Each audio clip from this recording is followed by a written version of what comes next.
Hi అండి. Welcome back to my channel. ఈరోజు వెజిటేబుల్స్తో omelette వేసుకుందాం. దానికి కావాల్సిన పదార్థాలు చూద్దాం. ఎగ్ చూసారా? ఎగ్స్ తోటి మనం వెజిటేబుల్స్ అన్నీ వేసుకుని ఆమ్లెట్ చేసుకుందాం.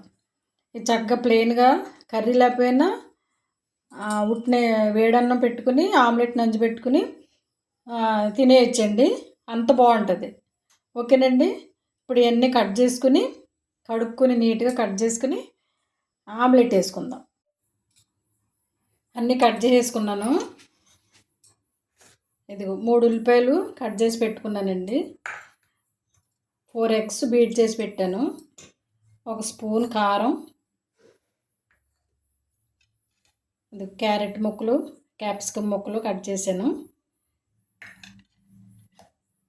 ఒక చిన్నది అల్లం ముక్కలు, 1 స్పూను ధనియాల పౌడరు, 1/2 స్పూన్ పసుపు, 1 స్పూన్ కారం, 1 చిన్న స్పూన్ సాల్టు, ఆమ్లెట్ సరిపడగా ఆయిల్. ఓకేనండి. ఇప్పుడు స్టవ్ వెలిగించుకుని లోతుగా ఉన్న కళాయి పెట్టుకోవాలి దీనికి. ఎందుకంటే మళ్ళీ కొంచెం లావుగా రావాలి కదా. లోతుగా ఉన్నది పెట్టుకుంటే ఆమ్లెట్ లావుగా వస్తుంది. చాలా టేస్ట్గా ఉంటుందండి. ఓకేనండి. ఇప్పుడు స్టవ్ వెలిగించుకుని కళాయి పెట్టుకుందాం. ఆయిల్ పోసుకుందాం. ఆమ్లెట్ ఇది బాగుంటుందండి. అన్నం, పప్పులోకి, రసంలోకి, ప్లెయిన్గా అయినా తినేయచ్చు.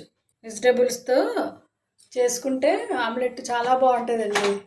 ఉల్లిపాయలు వేసుకుందాం.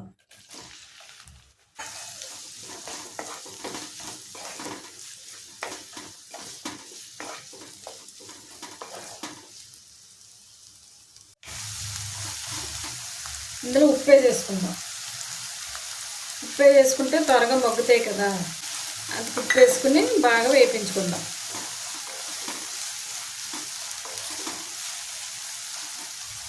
ఉల్లిపాయలు కొంచెం మగ్గినాయి కదా.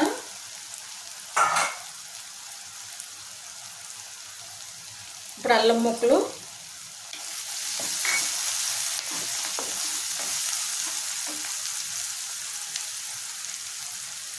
క్యారెట్లు, క్యాప్సికమ్ కూడా వేసేసుకుందాం.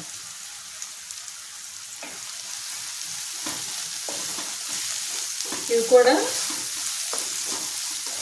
బాగా వేగాలి. మూత పెట్టుకుని వేపించుకుందాము.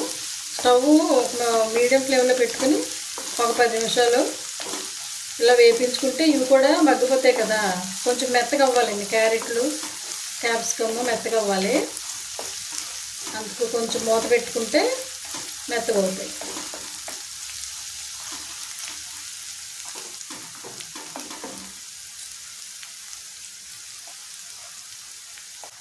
బాగా మగ్గినవి. కారం తీసుకున్నాం కదా. కారం,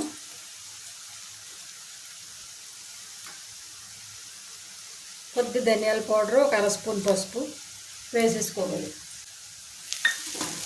వేసేసుకుని ఇవి కూడా బాగా కలుపుకోవాలి.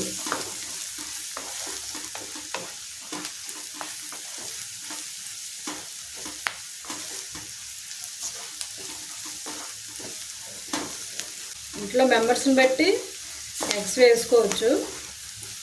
ఒక 2 ఆమ్లెట్ల కింద వేసుకోవచ్చండి. ఒక 1/2 డజన్ ఎగ్స్తో 2 ఆమ్లెట్ల కింద వేసుకోవచ్చు. ఇప్పుడు స్టవ్ పూర్తిగా సిమ్లో పెట్టుకోవాలి. ఇప్పుడు మనం బీట్ చేసుకున్నాం కదా ఎగ్స్, అవి పోసేసుకోవాలి. వీటి మీద ఇలా చక్కగా పోసేసుకోవాలి.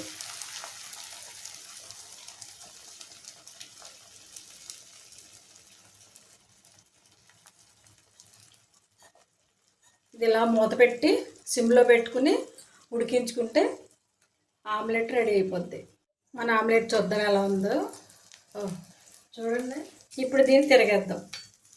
తిరగేసి కూడా వేసుకోవాలి.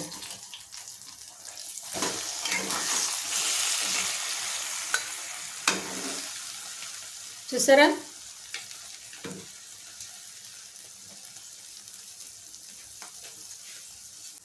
మళ్ళీ మూత పెట్టుకుని ఇటువైపును కూడా కొంచెం కాల్పించుకుంటే బాగుంటుంది.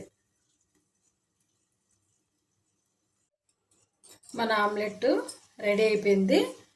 వేరే ప్లేట్లోకి తీసుకుందాం. ఆమ్లెట్ చూసారా, ఇది సైడ్ డిష్ కింద ఎలా అయినా పెట్టుకుని తినొచ్చండి, వెజిటేబుల్స్తో ఆమ్లెట్. ఓకేనండి, మేమైతే ఇలాగే తింటాము. మీరు కూడా చక్కగా వెజిటేబుల్స్ ఆమ్లెట్ వేసుకుని ఎంజాయ్ చేయండి. ఓకేనండి, ఈ వీడియో కనుక మీకు నచ్చితే లైక్ చేయండి, షేర్ చేయండి, సబ్స్క్రైబ్ చేయండి. ఓకేనండి, thank you for watching. Bye.